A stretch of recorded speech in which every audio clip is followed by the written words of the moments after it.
За сайн байцгаана эрхэм үзэгчдээ манай Syndicate ярилцлага манай ээлжийн дугаар эхэлж байна. Тэгээ энэ удаагийн зочноор Монголд байгаа олон улсын байгууллагуудад төлөөлж ажилладаг бас хүндтэй бас эрхэм зочныг би урьдсан байна. Тэгээ зочноо танилцуулъя. Нэгдсэн үндэсний байгууллагын хүүхдийн сангийн Монгол дахь суурин төлөөлөгч ноён Evariste Kouassi-Komlan. Yes.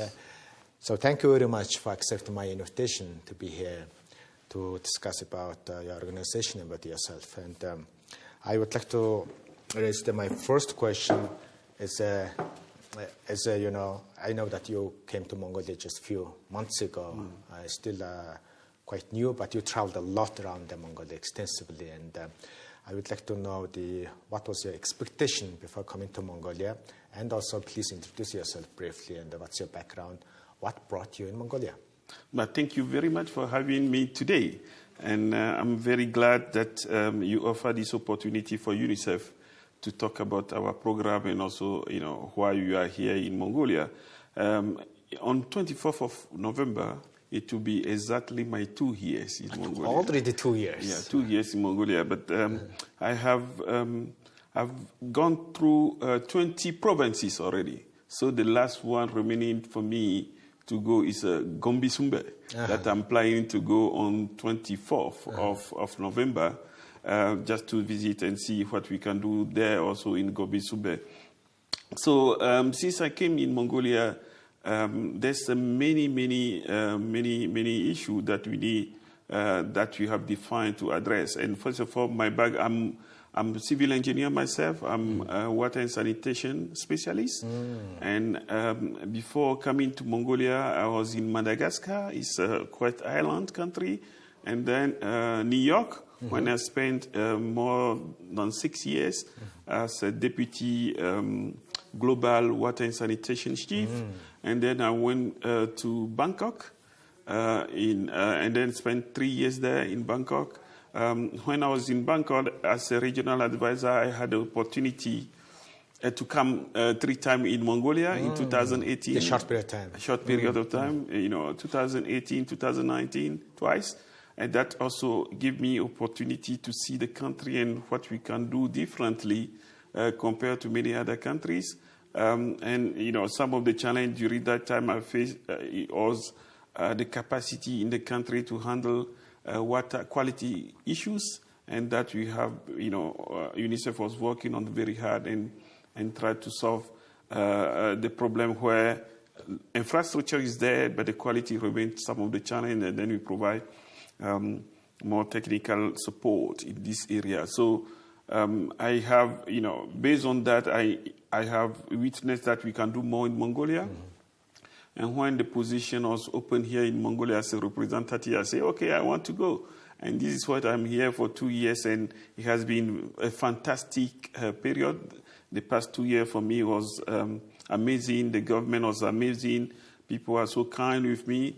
The result that we are moving to a better result on different areas that we can talk about later. But I think the past 2 years, like I say, was, you know, a lot of achievement for our program, for the staff as well, and we are very happy of what we are doing here in Mongolia. Thank you very much. And I would like to ask also the brief background about UNICEF as an organization. So how many, you know, representative offices do you have in the world, and when did you position in Mongolia? Yeah, so we are operating more than 110 countries, including small states. We have the mandate of UN General Assembly to address child rights issue, which is fundamental for UNICEF. Everything, you know, starting from child survival, child, you know, development, child protection, and also the voice of the children. Those are some of the areas that UNICEF has a mandate to address globally. And our work, you know, range from a very small state till a very big one.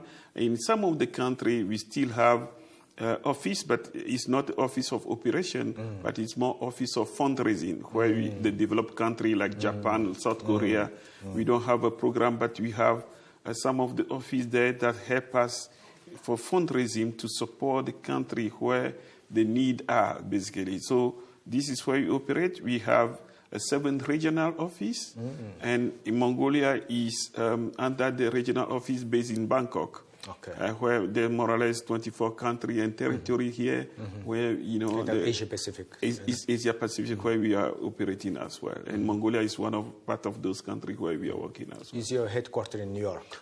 Our headquarters is based in New York. We have 7 regions, and then, you know, Bangkok is one of the regions as well. And other regions include, you know, Nairobi, Panama, we have also Dakar, we have in Central Asia, we have one office there based in Geneva as well, operating the whole Europe. You have another one in Nepal, operating, you know, India and, you know, Nepal. Such a big system. Huh? It's a very big system, very complex, but we have to navigate between all this, yeah. Yes. Since when the UNICEF started working in Mongolia, and so far, in your opinion, what's the biggest achievement?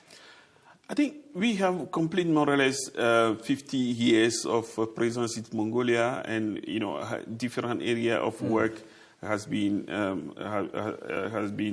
tackled. The most important one I'll talk about is more health. Primary healthcare is one of the areas where UNICEF has excelled over the past year. For many years, we have supported the government to set up a system. The most important area in health is the vaccination. And this is why UNICEF knows best to do, right? You know, from the manufacturer, we can negotiate a very good price from the manufacturer, and then, you know, transport the vaccine to the country and support the country to put in place the whole supply chain till the injection in the arm of the children. So this is what UNICEF does best. And then we have been doing that in Mongolia for many years, supporting the government as well. And then we have done it during the COVID pandemic as well, when we bring the vaccine. So this is one of the areas. And the second one is how we support the policy development. One of the capacity that we have is to harvest knowledge from other countries and then bring in Mongolia and say, okay, this is working there. Why don't we do the same thing in Mongolia? So the knowledge management, the policy revision, we have been helping the government in this area for many years, and also in the hospital to, have a proper equipment. We have been doing that as well, very intensively. Some of those achievements are related to how the government is engaged with us on a daily basis in address some of the issues that the population is facing in the country. So in health is very important. In education, also great achievement, and thanks to the Ministry of Education, very dynamic. One thing that I would say is nearly everyone in Mongolia is going to school, which is good, and also, including people with disability. But I think for the people with disabilities, is something that we need to support better, to be more inclusiveness in this area, together with the ministry.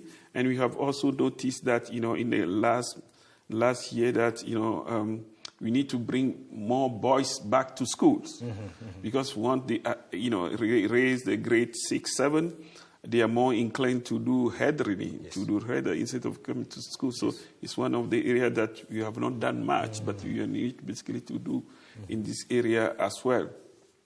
We are very proud of some of the content that we have developed during the COVID-19 in terms of digital education, digital content for the student, bringing radio to the remote area where people cannot have access.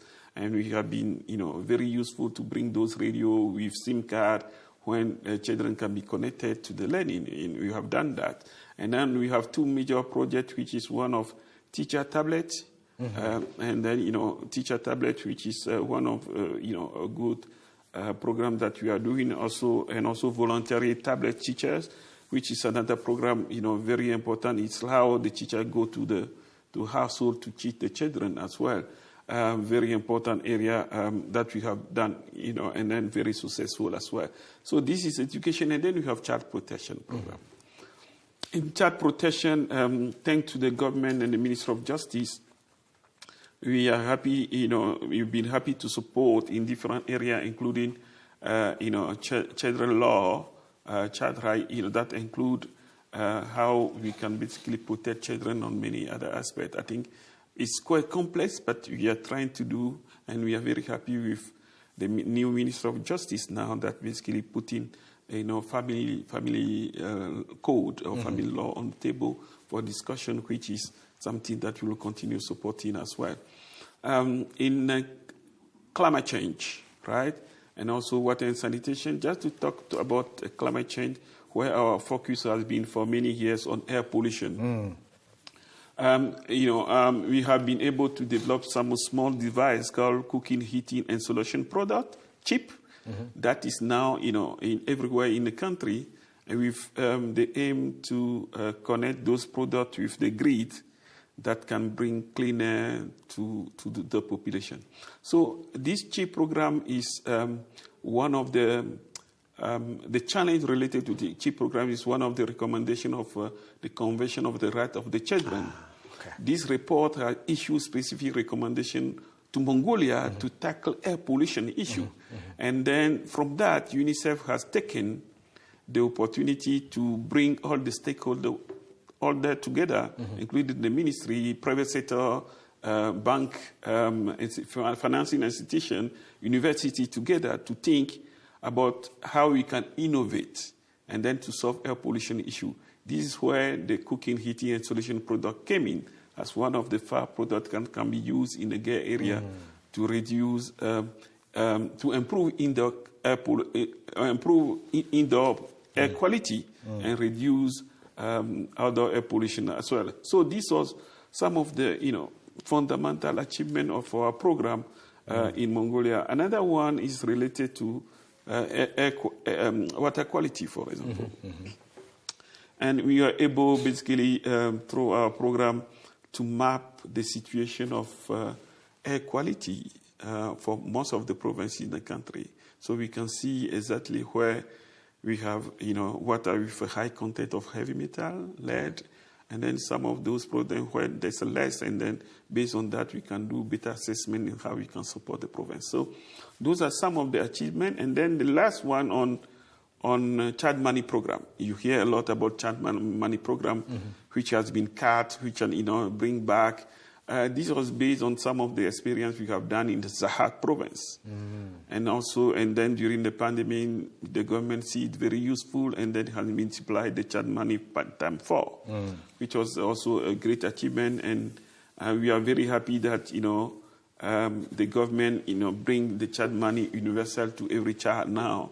Again, after taking 10% out, I think they bring it back, which is a very great advocacy and based on a lot of research, a lot of work that we have done in this field. So many different, perspectives, many results that we have been achieved.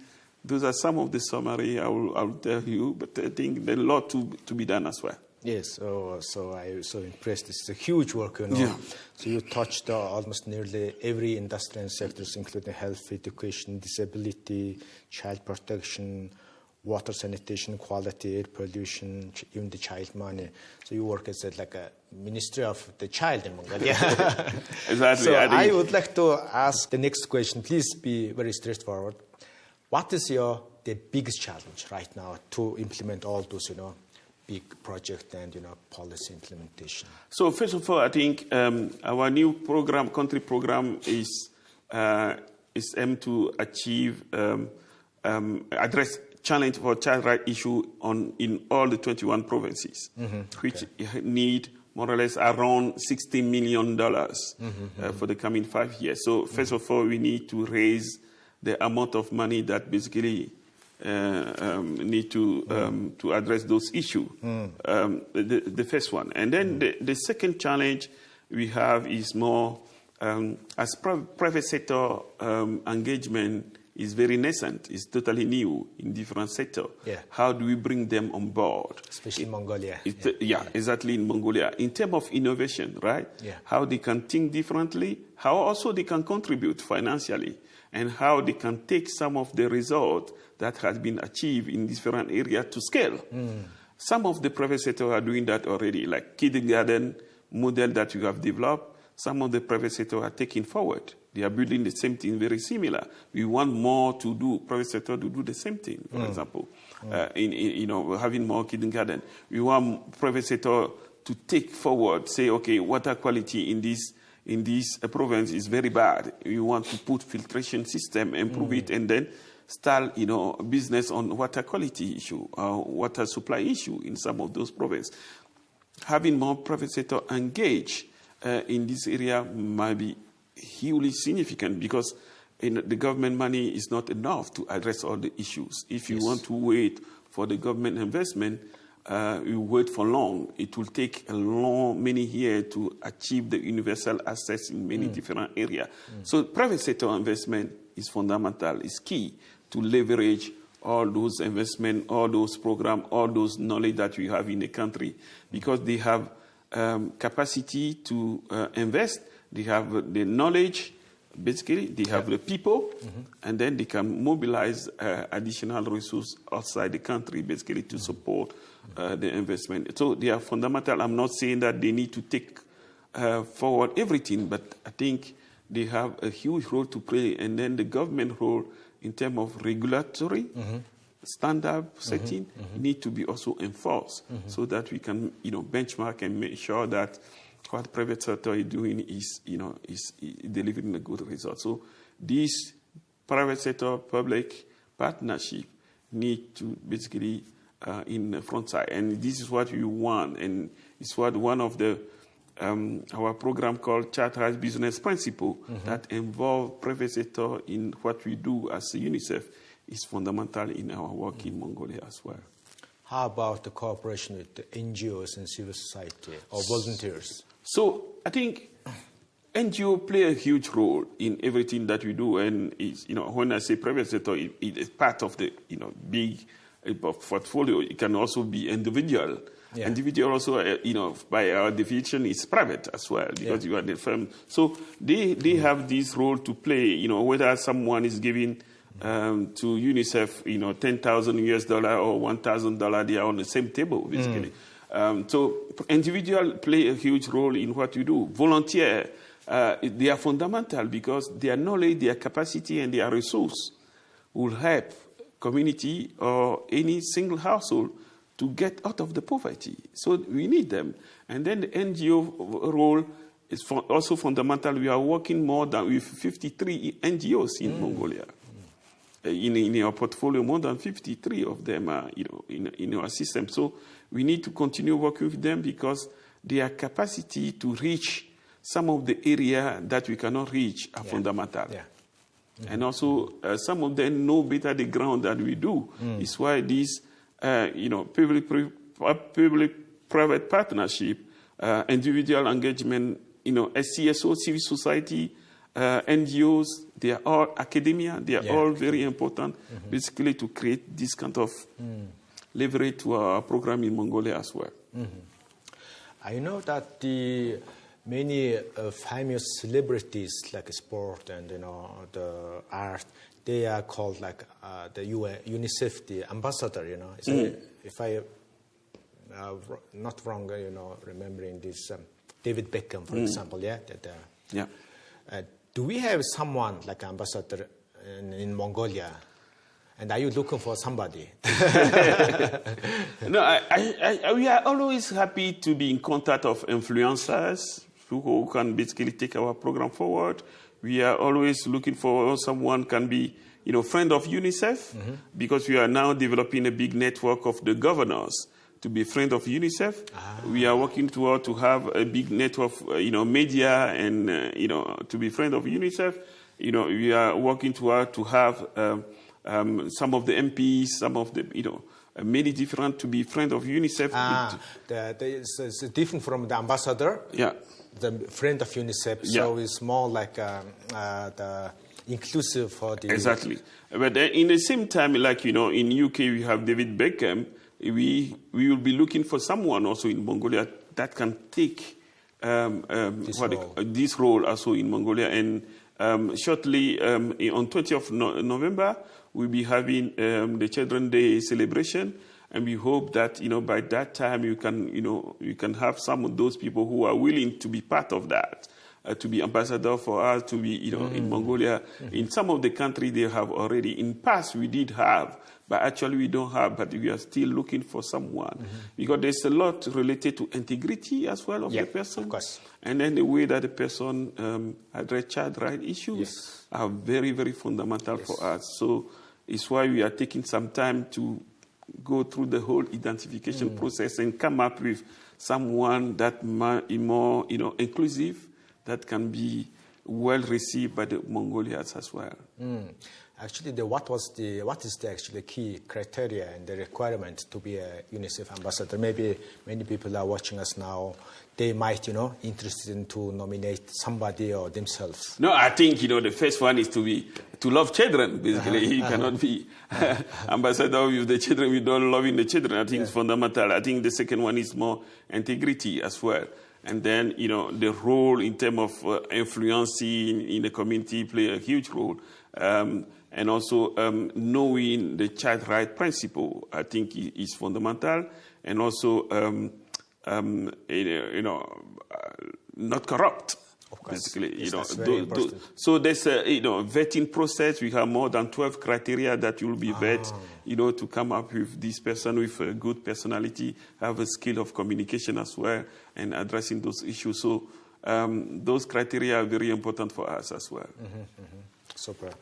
And I was told that UNICEF Mongolia already approved the next few years strategy to work in Mongolia to choose the certain fields, and also you are distributing your resources. If you don't mind, what will you do next few years? What would be your priority areas? Yeah, no, thanks. Thanks for that. I think we still have 5 main areas where we continue working. Okay. But I just want to say few things before I go into that. Sure. When our new country program was approved last September 2022, during this year is the first year of implementation. We have seen few areas that merit a lot of attention, not only for us also, but from the government, and then from the civil society, for the private sector, from everyone in the country. The first one I'll talk about is more oral health issues. And when I went to one of the provinces in Hofs, we went to one small village with 2,000 people, and during the oral cleaning there, they removed 600 teeth in one village of 2,000 people. So it means that the challenge just during for the one screening. Yeah, one screening. So it means that the challenge in this area is something that we need to address very quickly. Oral health issue in the country is very important. And then the second one, before I go to the program that might be very important, is one of the programs that we are working on called rheumatic disease prevention. So it's more the contamination by the streptococcus on the crops, and if it stays there for many years, it affects the heart. Heart. Yeah, the heart. Okay. And then make the heart very hard. So. We are working toward one program now that, working to basically do the assessment and start the treatment, and thanks to many partners. We have started in Selenge, and we have seen that all the children that we have screened, more or less 15% of them have those infections. So it means that, it's all over the country, and we need to pay more attention to those two that are fundamental, because if your heart is going well, your teeth are well, you are in a better form. I think it's very important. So coming back to those programs that we are having, there's a 5-1, the health. And, on the health one fundamental area that we are working more often is more early child screening. Okay. Because, and then this also linked to what we are working on called early childhood development program. So if you want to change the story of the children, you need to change the beginning of the children. Yes.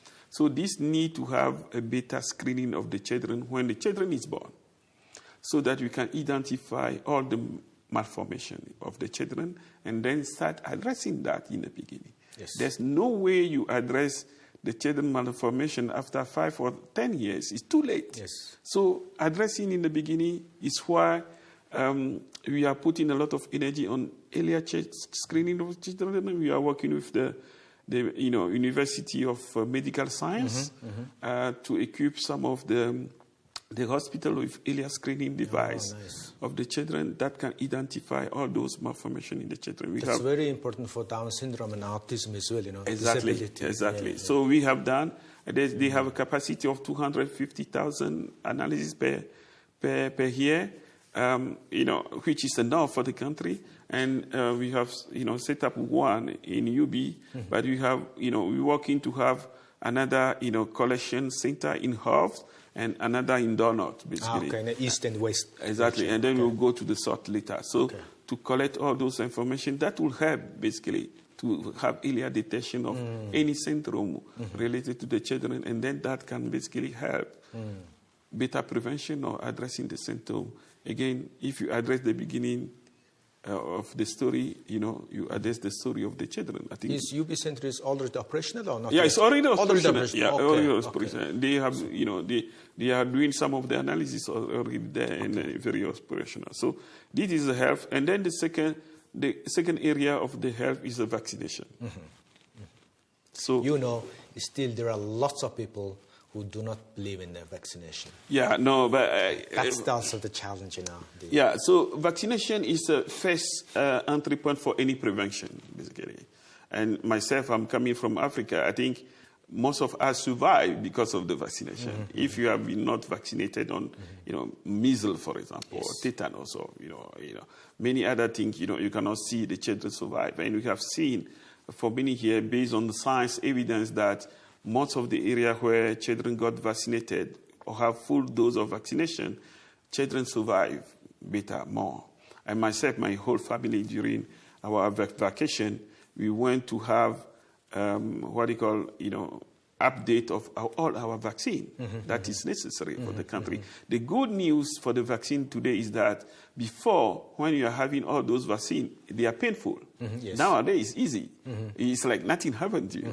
So, which is, technology development on those. And I have the big scar here when I was a child, the Russian, big one. Yeah, but now there's a huge development in vaccination that make, vaccine very easy, accessible, and then for a long period of time, like yellow fever, for example, is now for 10 years. Now, once you inject today is for life. So the new molecule is for life. So those kind of things help a lot, if you are moving to one country to another country, or if you are in contact with another population, you need to make sure that, your vaccine, you are vaccinated. I think the challenge that, once you need to be in contact with other people, not on your community, is very important for the protection for yourself and also for your loved one, because when you come back, those people can be infected if you are not vaccinated. So it's a first entry point of prevention, and this is highly recommended that everyone get vaccinated in many different issues, because it saves a lot of life at the end of the day. And on the vaccination, I still want to applaud those nurses who are walking miles, on camel, on donkeys, reaching many areas in Mongolia just to inject, the vaccine to them. It's a laborious work, but they are doing that, and people are, very inclined, because they know that wherever they are in a very remote place, they are more inclined to be infected by many diseases, and this is where vaccination will help you not to go to the doctor from day to day, from every time. So it's a prevention is very fundamental, and we are doing that, and we are supporting, the government of Mongolia in the vaccination process as well. Yeah, thank you. So I remember that during the pandemic, during the very hard times, UNICEF brought, the millions of doses of vaccine to Mongolia, and thank you very much for. Thanks to all our donors, Japan government, World Bank, who basically, and also the European Union and many other partners who make this possible. And one thing that I will say, although the pandemic was quite tough for everyone, we had also opportunity that through this pandemic we have built a new vaccine storage, which is brand new, who has the capacity to have all the vaccine that the country needs today, and then develop a good cold chain. And you go to every Zoom hospital, you still have a cold chain working. say thanks to the pandemic, right? That is operational, and people don't have those kind of thinking. And the next step is, how do we ensure that energy sufficiency is available? We have solar panel on any roof for any hospital that can basically help those systems working whether there's the power or not. So it's the next step that we are working with the government to have those solar panels, clean energy in most of the hospitals as well. So the supply chain, is very important, and also the system strengthening is very important. So this is the health. And then we have education.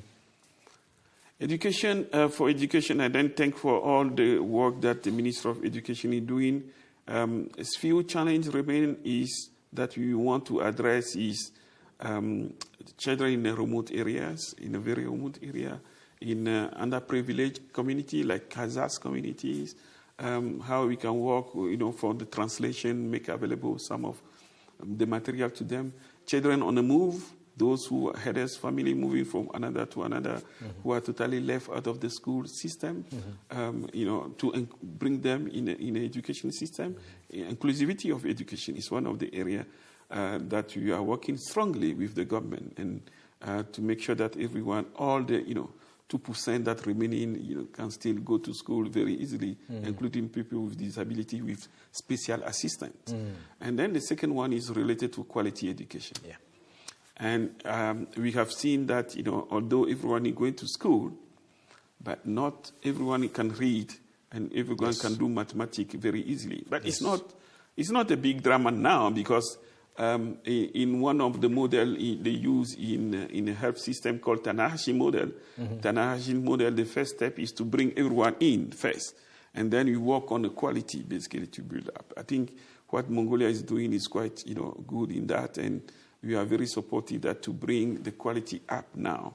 And then linked to the quality, there's many other issues. Quality in environment that we are operating in the school, like having proper sanitation facility, water in school as well.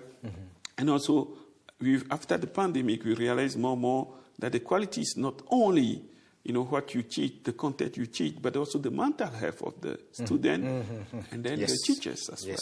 Exactly. It's not only the student, but also the teacher mental health. Yes. It's very important to address. And we are working with the Minister of Education to see how we can put, a small shop or small corner in each of the schools to address mental health issues, because it's becoming more predominant and then, affecting more children, which is also part of the quality of education as well. And then the third component of education that we are addressing, which is the digital education.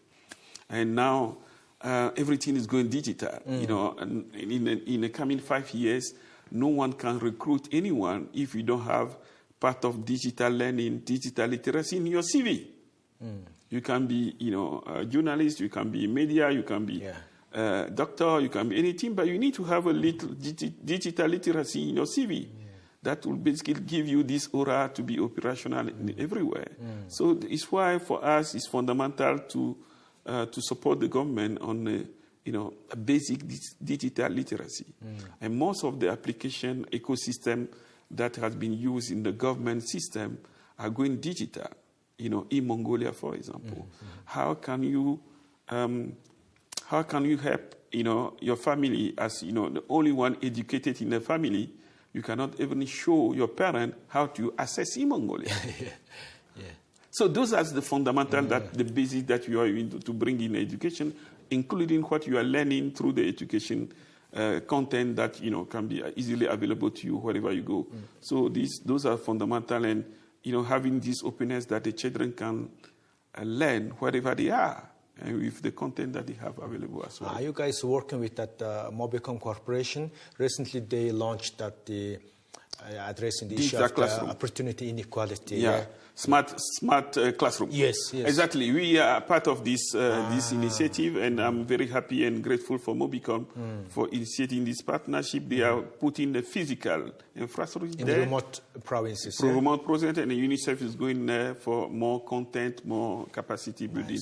This is a partnership that we are working, and then we are also working with the Ministry of Digital Development and Communication also. And one of the one of the area that we are working is called digital community information workers. Okay. So I think the whole purpose of those is to use the capacity we have in the schools, like ICT and information communication technology teachers in the school, to give them a basic literacy so that those can basically be useful in the community. Yes. So that everyone in the community, we can create a movement toward national digital literacy, because they have a capacity, we equip them, you incentivize them, and then they can train more people as well, whether in the family, whether in the community, so that they can be apt basically toward, moving forward and toward the digital nation program that the government is thinking about. So this is our education side. And then you have child protection. The third one, strategy priority, child protection. Child protection. Okay. So, and on child protection, we have gender-based violence in household. It's something that we see. We have in workplaces also, in different places, that in school that we are addressing through the gender-based violence, and also online bullying, grooming, which is one of the areas where we are working on. And last time we brought some of the marshals from US and many other partners to come and support the government, and we continue working in this area as well. And then the fourth component is climate change, water and sanitation. And this is very fundamental for us, and air pollution is one of those areas. And knowing that 80% of the pollution in UB or many cities are coming from the Gare area, I think we need to tackle that, and this is why fundamental through our advocacy and some of the products that we develop to address those issues, and also support some of the provinces to develop a national adaptation plan for climate, how they can solve climate issue in school. So there's a few products we have is Green School program that we have, a smart education program, a smart nutrition, smart health program that all already have this component related to greening, this component related to use of clean energy as well in different settings that we are operating as well. We have, I talked about the water quality before, which is fundamental, but I want to talk about sanitation because it's one of my area, and Mongolia is one of the countries where most of wastewater are not reused, not recycled. And, it might be fundamental that we can have a parallel between Mongolia, for example, and Singapore, for example, where Singapore, all the wastewater are recycled and then reused in the system. They call it use water. And then you can use those use water to, to produce Coca-Cola. We don't have such a culture or, experience. So we need to work toward, circular economy for sanitation, right?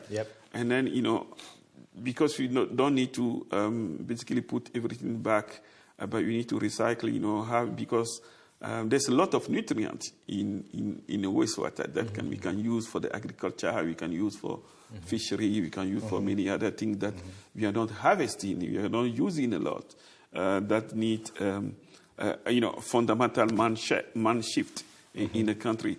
Some of the technology exists already, and we have been working with many companies where, any treatment can be done, wastewater treatment or sludge can be managed under, less than 50 degrees, when it's 50 degrees Celsius. It's one of the countries where you see permafrost, and then we can manage all those kind of, so the technology is here, we are trying, we have been using in some of the schools already and hospitals, and it's something that we need to also to populate with some of the partners that you have to improve the efficiency of waste sludge management in the country. So it's one of the topics, and then this can be linked to the 1 billion tree program, because the tree, they need nutrients, they need water, and then connecting those might be very fundamental for everything that we do in the country. And then the last component is related to social policy. Social policy, and also evidence generation. One of the biggest reports that we use in the country is multiple indicator cluster survey, mix. We call it mix, that we used to do with NSO, a National Statistic Office, And this multiple indicator cluster survey is run every 5 years. And we are running one this year basically to have the situation of the children after COVID, for example, what happened after COVID. And that will give a better indication, actually, people on the field to know that. This is one of our flagship reports in most of the country, and Mongolia is to be one of the reports that will be released next year as well, that will give the situation. And then the second one is how we work with the government to influence some of the budget related to the children intervention, not only at the central level, but also provincial level. To have more budget, more child-friendly, basically, is something that we are looking for also. And then, one of the programs that we are working on, child-friendly cities, is very important in this program. Not evidence, but also how social policy we can have a child-focused intervention in the budgeting also in intervention in most of the country. So those are the full spectrum of our intervention in the coming 5 years in Mongolia.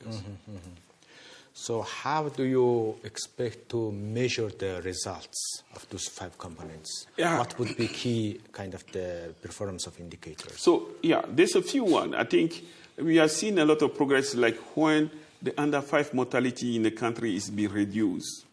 So it's quite a big challenge because over the past year, under 5 mortality in Mongolia has stalled. It's not going down.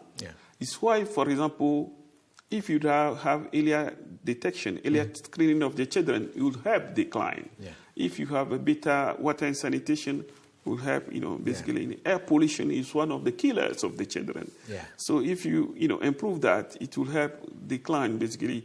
And if the children have a better food in the house, it will basically improve their immune system. And then, so one of the key indicators is under 5 mortality. That is our key measurement as an organization, as a UNICEF, because it's related to the children in Mongolia as well. I imagine that, to implement such a big scale of the project, you require tons of the money. So then you work with many private sector companies, even the government and international institutions. So I would like to know, I'm curious to know that what's your strategy to raise a fund? That's also one of the challenges. How would you advise, local NGOs? They are also struggling to run the sustainable operation. And if you have the magic trick, please share it with us. No, in fundraising, there's no magic bullet. I think the first key for any fundraising is the partnership and the connection that you have, which is fundamental. I think the connection is very important, but I think you need to connect with the good product that you have, right? And it's why for us the preparation is key. And the preparation is key, and the data and evidence is fundamental. It's why our multiple indicator cluster survey is fundamental to have those data, how many children are affected by air pollution, have lead in the blood, have a single para house, are violented, we need those data basically. Those data are the one who basically trigger emotion, right? From anyone basically. And then the second one, we need to tell the story. What is the story? What is the story of Bata, for example, a young boy, going to school in the morning, going through the heavy snow without any boot, for example. What is the story of those people that basically, change the ball game? The partnership, the data, the story are very important. And then the next one is accountability. Yes, of course. That's very important.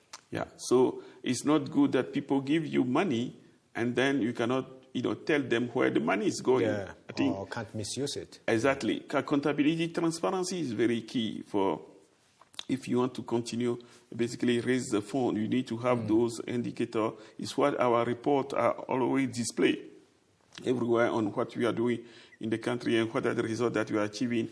It's quite fundamental to have this accountability, transparency as well.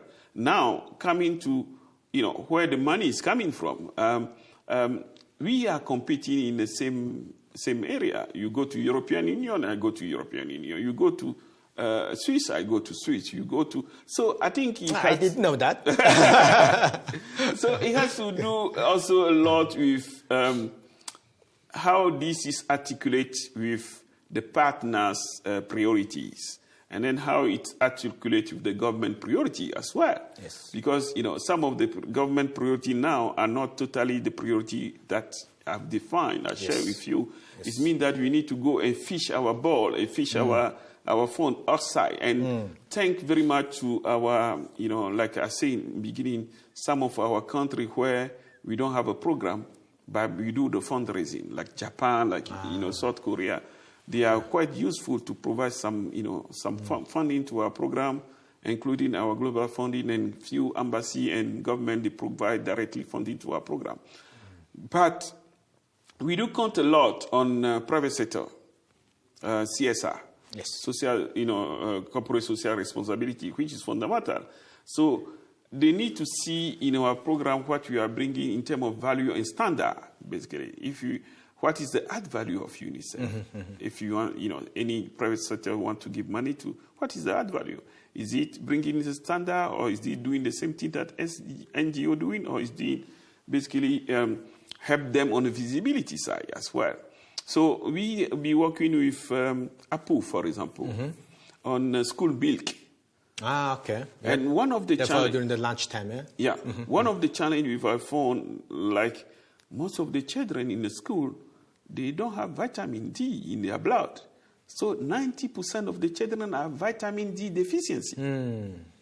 So for us, the challenge, is like, instead of giving Coca-Cola or tea bottle to the children, why don't you bring fortified milk with vitamin D, for example? And this is what we are working in this partnership with APU, for example, to see how we can bring this gap. And then we are solving some of fundamental issues. It's not necessary that we are bringing money, but also how the CSR can contribute to those kind of thinking. In the same time, create a market in the future, for example. So those are some of the areas that, we are working on. And with TESO, we are working on with the kindergarten, basically. We have developed a 24-hour kindergarten in one of the districts, and we say, we are selling this model to many companies, and we have seen that TESO have replicated the same thing for their employees, which is good. So those are some of the initiatives that we are looking for. Some of them, we are doing a matching fund. They are bringing 50, we are bringing 50, and then, we collaborate together to some specific program. At the end of the day, I think what is fundamental on whatever UNICEF is doing is the children. It's not the money, but it's the children. How we can relieve the burden of those children who are suffering every day, and how we can relieve the burden of those women who are dealing with children with some disabilities, basically. Those are the fundamental of what UNICEF is doing in this country as well. The children is central, and whatever is private sector, NGOs or many other, there's not actually a competition, but how we join our effort, basically, to a better result for the children in Mongolia. Thank you very much. So we are running out of time, and that's why it's my last question. You say that, we are on the same market. We compete with the sponsors. And I see that many, micro projects, volunteer guys, and also some institutions provide small grants to implement those kind of the projects. But I see that most of those projects are not sustainable. They can start something, they kick the ball, but on the operation side, they are not sustainable. After a few months or after 1 year, they just disappear, which is very, very unfortunate, because they spend lots of, the time and commitment and the money.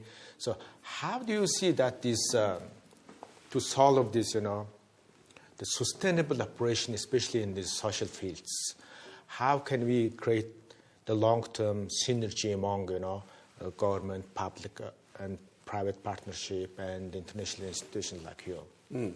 So first of all, I think wherever UNICEF is, UNICEF stay.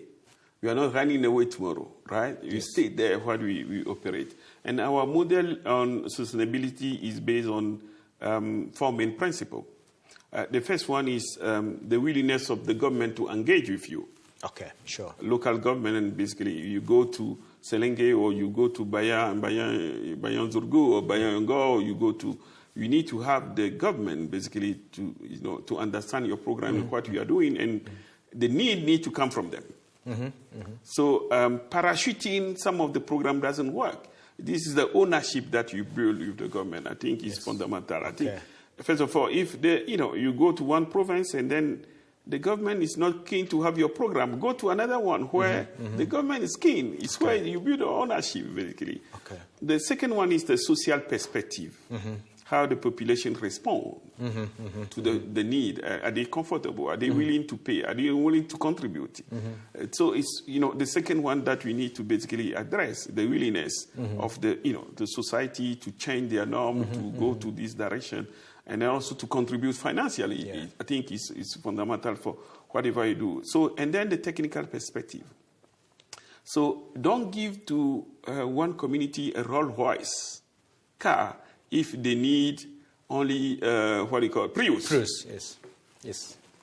It cannot work. Yes. So I think those are something that we say, okay, what is your need? Is it technical, adaptable, usable in your context? Is there someone who can repair or operate those kind of things? Is it available, not available? Give it to them, based on the governor's, agreement. So it's fundamental that you have that. And then you have the economic perspective. Economical perspective is my project, changing anything in the economic perspective. If it's not changing anything, don't go there. Because, people will be very reluctant, basically, to go. And then the number 5 that I talk about is the sustainability compact. Many people don't use sustainability compact in a sport program, but I think it's something that we need to work on before you start the program with the local government. I say, okay, you have an agreement, say, I'm doing this program, it's $550,000, it's $1,000, but I want basically your engagement on some of the bottleneck that I have that I cannot leverage now. Can you do that or not? So the sustainability compact is very fundamental to trigger the discussion for economical perspective, for the ownership and the engagement at the country level, and also for the capacity building. Those challenges you foresee in your program need to go through the sustainability compact, where the government or local government need to invest to fill your gap. If not, you will be in the challenge of sustainability of the program at the long run. Thank you so much, Mr. Komlan, and for accepting my invitation and to be my guest. And I've received lots of important fruitful information, and also get lots of energy from you to do more in social fields. And thank you very much again. Thank you. Pleasure to have us. Pleasure for inviting me today. Thank you.